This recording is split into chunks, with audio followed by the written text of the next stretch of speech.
Hello দর্শক বন্ধুরা, আসসালামু আলাইকুম। আজ আমি আপনাদের সাথে শেয়ার করছি এই সকালবেলা উঠে আমাদের কুরবানির গরু জবাই হবে। তো এত বৃষ্টি হচ্ছে, এই হাসেন এত বৃষ্টি হচ্ছে, বৃষ্টির মধ্যে কীভাবে গরুটা জবাই হবে তাই একটি বুদ্ধি করে আমাদের পাশের বাড়ির চাচা এইভাবে সিমেন্টের বস্তা দিয়ে রেডি করে এখানে এটা রেডি করে নিচ্ছেন, উপরে চালের মতো দিয়ে দিচ্ছেন যাতে নিচে বৃষ্টি না পড়ে। আর এখানে আমরা গরু জবাই করব।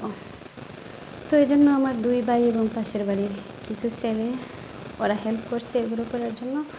তো দর্শক বন্ধুরা, আপনারা চাইলে এভাবে গরুটা জবাইয়ের জন্য কিছু কিছু এই টিপসটা ফলো করতে পারেন। আর এদিকে দেখেন আমার দুই ভাই, একজন বারান্দার ভিতরে আর একজন বারান্দার বাইরে থেকে কিভাবে কাজ করছে এগুলো বেঁধে নিচ্ছে। এটা হচ্ছে পাশের বাড়ির একটা ছেলে, আর একদিকে অনেক অনেক বৃষ্টি হচ্ছে, দেখেছেন অনেক অনেক বৃষ্টি হচ্ছে বাইরের দিকে। তো সময় উঠে দেখেন বেঁধে নিচ্ছেন দুই ভাই, এক ভাই ভিতরে আর এক ভাই বাইরে থেকে কাজ করে নিচ্ছেন।